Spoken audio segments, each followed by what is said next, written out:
The bigger a publisher gets, their stories continue to go on, and the less they seem to care about the impact of some of their decisions. And the more radical they seem to get. Their storylines go places they didn't need to. They get more competitive with other rival publishers. They may even get too lazy and comfortable, leading them to make some bad choices. While many publishers and comic book creators are guilty of these crimes, today we're going to take a closer look at Marvel when it comes to going a little too far in the comic book world. From the stories to just the outrageous actions of the company itself. If you are a hardcore Marvel fan like myself and can't even imagine they would do anything dastardly, prepare to get shocked. Did you know that they even loaned out the characters of Captain America and Doctor Strange simply so they could join Linda Ronstadt's band on the cover of Pizzazz magazine? Why, Marvel?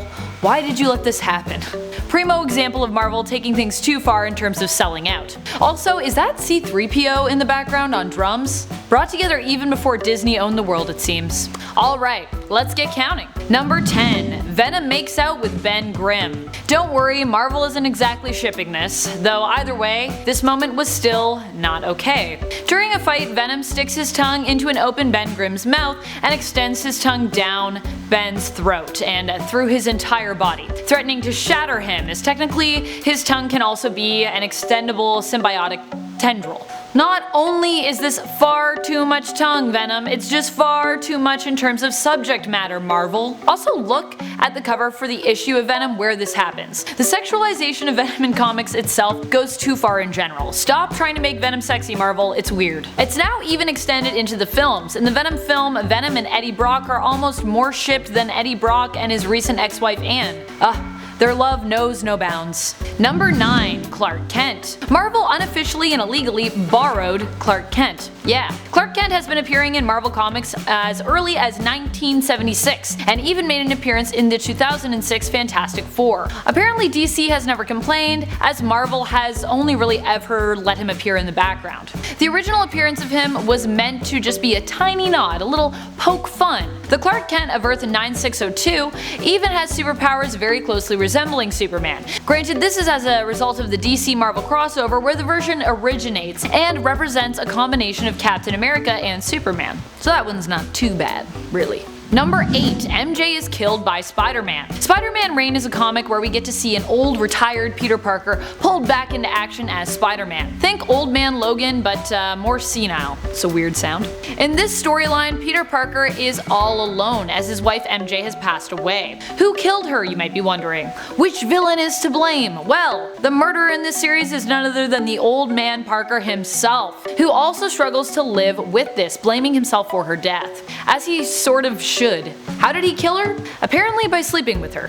It turns out both the combination of her proximity to Peter's fluids and prolonged exposure to them ends up giving her cancer, and she passes away as a result. There are a bunch of ways she could have met her end in this storyline, and many ways that Peter could have ended up being involved or blaming himself. But apparently, Marvel decided that this was the best one. Ugh. Number 7. Godzilla. You may be aware that famed monster Godzilla has their own comic book series, but were you aware that for a while, Marvel also made a series for the monster too? It's true. Marvel started making Godzilla comics in the 1970s and even incorporated the monster into their universe. Whether or not you enjoyed this wacky and weird series of comics, which included a story where Godzilla got shrunk down with the use of Hank Pym's Pym particles, so adorbs. This was a series that was certainly interesting. Some people loved it, some people hated it. Despite the fact that it was kind of strangely received by readers and not overly popular, Marvel continued to write about Godzilla, even after their license on Godzilla expired. That's right.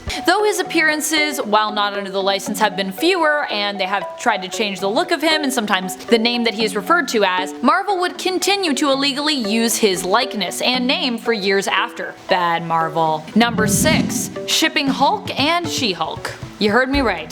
There was a time in Marvel where the cousins were shipped. In one of the Hulk annuals, the Hulk is driven into a rage with an urge to mate, and has fully lost control. Jennifer does the thing she usually does and approaches him as She-Hulk in an attempt to try to calm her cousin down. Unfortunately, being the only member of his species around, Hulk species I suppose? I don't know. The Hulk goes wild with lust and attempts to put some moves on her. Fortunately, she dodges that bullet, but the comic also ends with Jennifer explaining to Bruce that she loves him but can't be with him that way, implying that there was some overarching desire throughout the comics between the two of them. It's pretty gross. In the alternate wasteland reality explored in Old Man Logan, the two even have children together. More than one. Like, I get it's the end of times in that reality, but Marvel, seriously, just stop it. Number 5. Real World Resignation. In the Devil in a Bottle Iron Man comic book story arc, when Jarvis, Iron Man's butler, retires, he leaves a resignation letter. The resignation letter is shown in full on the page, which would be fine and a part of the story if it wasn't plagiarized. You see, Marvel artist Dave Cockrum had resigned right around the same time, and somehow his letter was the one that ended up getting used as a stand-in for Jarvis's in the comic. Same for a few name changes and an added reference to the Avengers. This is literally his resignation letter. This is rumored to have been a prank of Marvel's, but it seems like a prank in pretty bad taste. Number 4. Zombieverse. This whole universe takes it many steps too far. From Spider-Man eating MJ and Aunt May, to Black Panther being kept alive and hidden from the rest of the zombies while he's slowly eaten by Ant-Man, who hacks off his limbs and devours them. He keeps them alive to keep the meat tasty and fresh. Ugh.